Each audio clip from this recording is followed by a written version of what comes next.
और हमारे समाज में जन्मे महान पुरुषों को मैं नमन करते हुए आज आपके गांव में कथा कार्यक्रम का आयोजन हो रहा है। साथियों में हमारे बीच में बैठी हुई माताएं बहनें व नन्हे मुन्ने बच्चे व नौजवान साथियों को हमारा नमो जय भीम। आज हमारे बीच में बैठे हुए हमारे आदरणीय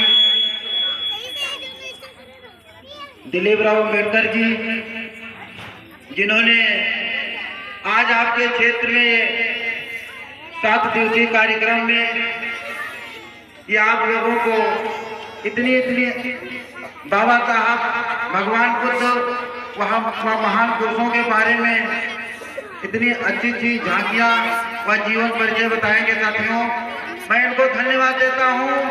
ऐसे लोगों को जो बाबा साहब के मिशन को लेकर के आगे चल रहे हैं, ऐसे लोगों को धन्यवाद मैं देता हूँ। साथियों, आज बाबा साहब दुनिया के अंदर अगर नहीं होते, यहाँ पे मंच लगा करके हम लोग मैच में बोल नहीं पाते। बाबा साहब ने कहा, उन्होंने केवल 3 ही मूल मंत्र बताए हैं समाज को, हर समाज के लिए। उन्होंने कहा, शिक्षित बनो, फिर संगठित रहो, फिर संघर्ष करो। पहले नंबर पे अपने अपने बच्चों को शिक्षा जरूर दिलवाइएगा।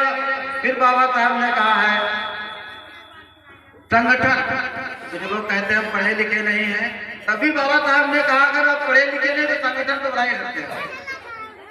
फिर संगठन, फिर बाबा साहब ने कहा है संघर्ष करने की बात आती है तो बाबा साहब ने कहा कि आपको लाठी डंडा नहीं चलाना है, अब आपको केवल कलम चलाना है, कलम चलाना। क्योंकि कलम में वो ताकत होती है, अधिकार दे करके गए बाबा साहब।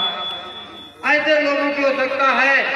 आज की तारीख में हमारे बीच में ACJP Ambedkar centre Bharat station अंतरराष्ट्रीय मानवाधिकार संगठन कि हमारे अंतरराष्ट्रीय अध्यक्ष माननीय योगेश बराडे जी, जिन्होंने बाबा साहब के साथ में पढ़ाई भी किया और रहे। बाबा साहब ने जो संगठन बनाया, संयुक्त राष्ट्र संघ से मान्यता प्राप्त करवाया, उसके बाद बाबा साहब जो पढ़ाई करते गए थे वहाँ पे संगठन अमेरिका में ले गए। वहाँ पे जब अमेरिका से बाबा साहब इंडिया वापस आ गए, बाबा साहब को मौका मिला संविधान लिखने का, तो बाबा साहब यहाँ पे आ गए। अपने हम लोगों को, आप लोगों को आजाद करके चले गए।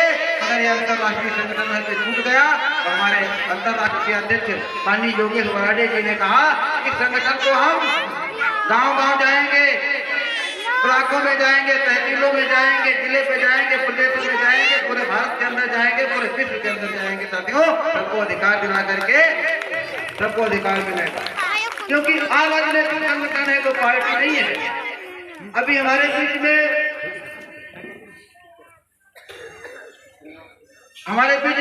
खड़े हुए संगम बहुत की समता सैनिक दल, समता सैनिक दल।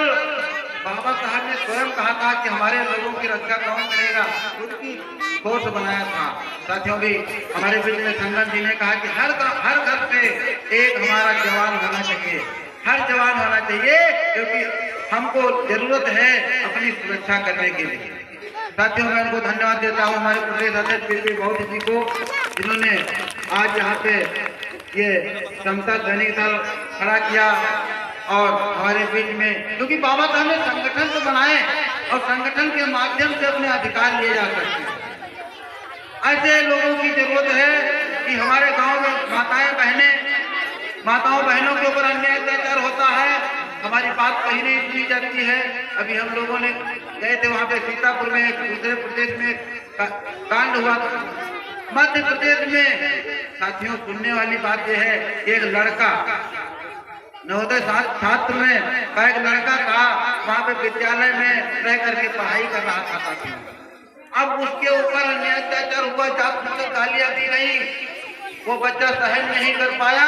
साथियों, जा करके वो सुसाइड कर लिया, सुसाइड करके फांसी लगा लिया। साथियों, अब फांसी लगा दिया, क्योंकि जात हत्या सब उसके ऊपर किए गए। साथियों, ऐसे लोगों की दर्दनाक कहानी होती है जो हमारे बच्चों के ऊपर ऐसा हो रहा है। साथियों, ऐसे लोगों की जरूरत है कि उन लोगों को फांसी की सजा जरूर दिया जाए, क्योंकि वो बच्चा फांसी लगा करके मरा है। साथियों, तो उसके ऊपर हम लोग पीएम को ज्ञापन देने के लिए गए थे अभी जिलाधिकारी।